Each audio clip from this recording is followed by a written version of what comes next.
Oke. Halo semua, apa kabarnya? Semua pasti sehat ya. Hari Minggu kemarin ada tamu dari Jepang yang datang ke kampus. Saya juga dapat surat undangan untuk acara itu. Nah, kalau ada tamu dari Jepang, biasanya saya diundang bukan cuma untuk sambut tamu aja, tapi pasti ada kerjaan buat saya. Bener aja, hari itu saya diminta jadi pembawa acara. Seperti biasa permintaan dari pihak kampus mendadak, jadi saya nggak bisa siap-siap. Untung pihak tamu bawa penerjemahnya sendiri, jadi kerjaan saya nggak berat. Penerjemahnya hebat banget. Dia nerjemahin bahasa Jepang dan bahasa Indonesia dengan rinci. Saya harus belajar lagi nih supaya bisa kayak dia. Terus besoknya saya nggak berangkat kerja, soalnya nggak enak badan dan batuk-batuk. Hari itu Bintang juga demam, tapi dia tetap sekolah soalnya ada ulangan. Saya istirahat di rumah dari hari Senin sampai hari Selasa. Hari Rabunya giliran istri saya yang demam tinggi. Kondisinya parah banget, mungkin dia kecapean. Saya mutusin nggak ke kampus soalnya khawatir. Biasanya istri langsung sembuh kalau kerokan, tapi kali ini enggak. Bintang udah mulai sehat sih, tapi badannya masih lemas. Jadi minggu kemarin dia ke sekolah itu cuma di hari Senin dan Rabu aja. Pas hari Jumat, kondisi kami udah baikan semua. Kayaknya kami sekeluarga perlu liburan nih. Pas istri sakit, saya yang antar jemput Bintang ke sekolah. Kalau di SD atau SMP di Indonesia, biasanya anak diantar sama ibunya. Bintang juga begitu. Ada juga sih laki-laki yang antar jemput anaknya, tapi sedikit banget. Mungkin dari 10 orang, anak yang dijemput sama bapaknya itu cuma 5 orang aja. Sisanya dijemput sama ibu.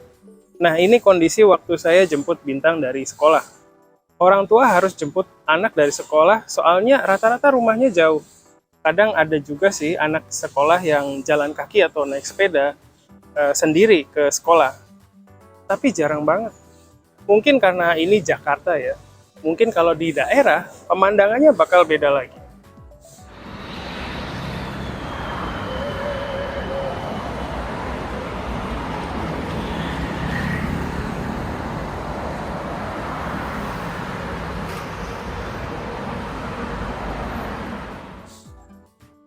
Oke, itu tadi cerita keseharian saya. Minggu kemarin saya antar jemput Bintang ke sekolah karena ibunya sakit. Terus pas saya nunggu Bintang, saya lihat lebih banyak ibu-ibu daripada bapak-bapak. Mungkin di Jepang juga sama kali ya.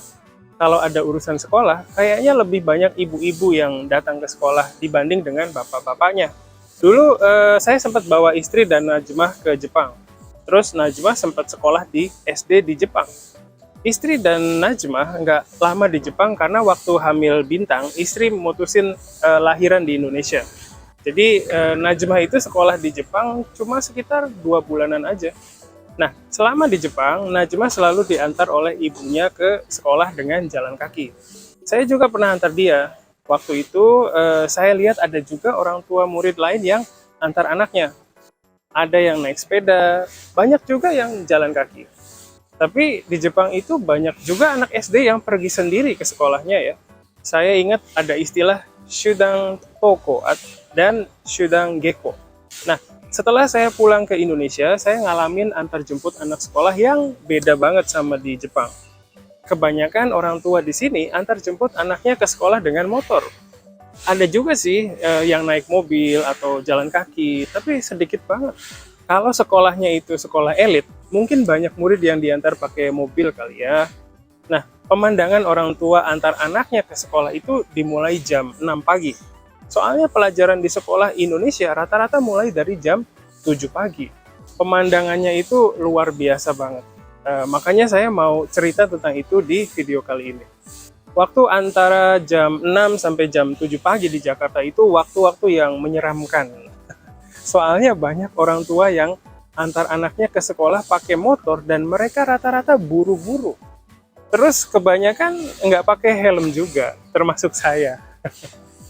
Orang tua di Indonesia terpaksa antar anaknya ke sekolah naik motor, soalnya rata-rata rumahnya jauh dari sekolah. Terus kalau minta anak-anak ini pergi ke sekolah naik kendaraan umum juga nggak gampang. Soalnya bakal makan biaya. Saya juga lebih milih antar Najmah ke sekolah supaya bisa hemat biaya transportasi. Kalau naik ojek online, biasanya sekali jalan itu sekitar 15 sampai 20 ribu. Kalau bolak-balik dari sekolah ke rumah, berarti total biayanya sekitar 30 sampai 40 ribu per hari. Terus kalau dikali, misalnya 20 hari sekolah ya, berarti satu bulan itu makan biaya sekitar 600 sampai 800 ribu. Lumayan mahal juga sih buat saya. Mungkin orang tua yang lain juga mikir hal yang sama ya. Sebenarnya ada juga sih kendaraan umum kayak Jaklingko, Transjakarta, atau bis sekolah, tapi semua kendaraan umum jumlah dan wilayah operasinya terbatas. Jadi nggak semua orang bisa pakai. Kalau pakai motor sendiri, 20 ribu itu bisa untuk biaya bensin sekitar seminggu loh. Jadi kalau antar jemput pakai motor sendiri, sebulan itu cuma makan biaya sekitar 80 sampai 100 ribuan aja. Jauh banget ya bedanya sama waktu kita pakai ojek online. Makanya karena itu pas anaknya masuk SMA, banyak orang tua di Indonesia yang minta anaknya naik motor sendiri ke sekolah. Mungkin beli motornya mahal sih, tapi kalau dibanding dengan naik ojek online, biaya operasionalnya jauh lebih murah. Mungkin waktu di Indonesia kalian suka lihat ada anak-anak yang naik motor. Mereka memang seharusnya belum bisa naik motor karena masih kecil dan belum punya SIM. Waktu tahun 2019, mahasiswa saya pernah pidato dalam bahasa Jepang mengenai anak di bawah umur yang naik motor. Dia lakuin survei kecil untuk itu. Terus hasilnya lumayan bikin kaget juga, soalnya banyak juga anak di bawah umur naik motor karena permintaan orang tuanya. Dari hasil survei itu katanya banyak juga orang tua yang justru berharap anaknya bisa naik motor walaupun masih di bawah umur. Katanya kalau bisa naik motor, anaknya bisa disuruh ke sana, ke sini. Terus bisa ke sekolah sendiri juga. Jadi pekerjaan orang tua bisa berkurang. Di Indonesia mungkin masih banyak hal yang nggak ideal ya. Saya termasuk orang yang idealis. Tapi karena kondisi di sini kayaknya susah juga kalau kita terlalu idealis. Kalau pagi juga saya lihat banyak orang tua yang antar anaknya dengan motor. Mereka buru-buru karena takut anaknya terlambat. Kalau lihat pemandangan itu, saya benar-benar khawatir. Soalnya bahaya banget. Kadang ada juga orang tua yang naik motornya lawan arah loh. Kalau lihat pemandangan itu, kita bisa paham. Kalau di Jakarta, antar jemput anak ke sekolah itu sama dengan mempertaruhkan nyawa loh. Oh ya, sekolah di Jakarta mulainya pagi banget itu katanya disesuaikan dengan jam kerjanya orang dewasa loh. Kalau sekolah di Jakarta mulainya sama dengan jam kerjanya orang dewasa, jalan-jalan di Jakarta bakal lebih penuh dan bahaya lagi.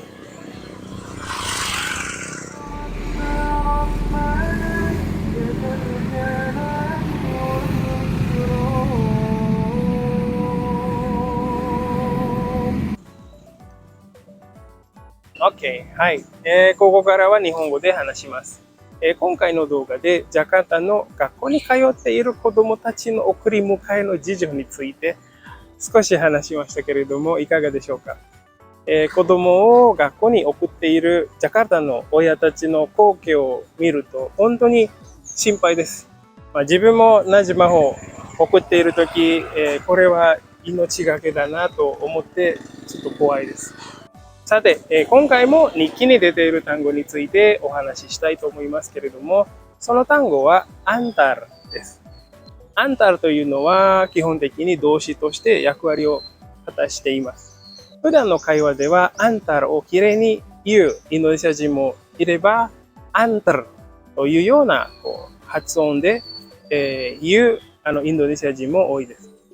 普段よく長女の花島を学校とかに送っていますけれども、その時に私はnanti Bapak antar とか言ったり、ナジマが、Pak antar ke tempat latihan taekwondo dong とかを言ったりしています。アンタルのいろいろな例文を見ましたけれども、大体人とか物とかを送るという意味合いで使われています。あと、アンタルという形の他に、ガンタルとかガンタルというカジュアルな形式もあって、mengantarの、崩された形ですね。演じで始まる単語なので言いにくいかもしれないんですけれども、聞き取るときはどうでしょう。例えばこの例文を聞いてください。Bapak capek ngantar kamu terus, coba naik motor sendirilah. どうですか？聞き取れますか？今の例文の意味は、君を送るのはもう疲れているよ。自分でバイクに乗ってみなさいという意味です。今のガンタルのような形の、動詞は、教科書になかなか出ていない形なので、マスターするのも難しいかなと思います。では、これからアンタールの例文を見て、意味合いや使い方などを確認しましょう。まずはこの例文です。Setiap pagi Bapak mengantar Ibu ke pasar untuk berbelanja という文章で意味は、毎朝お父さんはお母さんを買い物に市場に送っているという意味です。他のを見ましょう。例えば、Setiap hari dia selalu mengantar makanan untuk pacarnya yang kerja di sawah という文章で意味は、毎日彼女は田んぼで働いている彼氏に、食べ物をいつも送っているという意味です。今、2つの例文を見ましたけれども、どうですか？今のは人か物を送るという意味のアンタルですね。では、次に別の物事を送るアンタルの例文を見ましょう。例えば、kemarin Budi mengantar kepergian Wati kembali ke Jakarta という文章で意味は、昨日、ブディはジャカルタに戻るワティの出発を見送りましたという意味です。mengantar kepergian というのは、日本語の見送るという単語に近いですね。物または人以外にアンタルは、どんな物事を送るか調べましたけれども、やっぱりなかなか見つからないですね。先ほどのkepergianも結局名詞なので、アンタル、またはmengantarの後に大体名詞が来るということが分かりました。この例文は違うなというのがあったらですね、ぜひ教えてください。この動画を見てくださった皆さん、ぜひ自分の経験をもとに例文を作ってみて、コメントとして書いてみてください。ハリニャジャパネシアは皆さんとのコミュニケーションを図るために作っていますので、ぜひジャパネシアに毎週このハリニャジャパネシアを書いていますので、わからないところがあったら、下にコメントを書いていろいろ質問してください。皆さんのアウトプット、そして私からのインプットとフィードバック。このやりとりがとても大事です。Itu dulu sementara ini, sampai ketemu lagi di konten berikutnya ya. Bye-bye.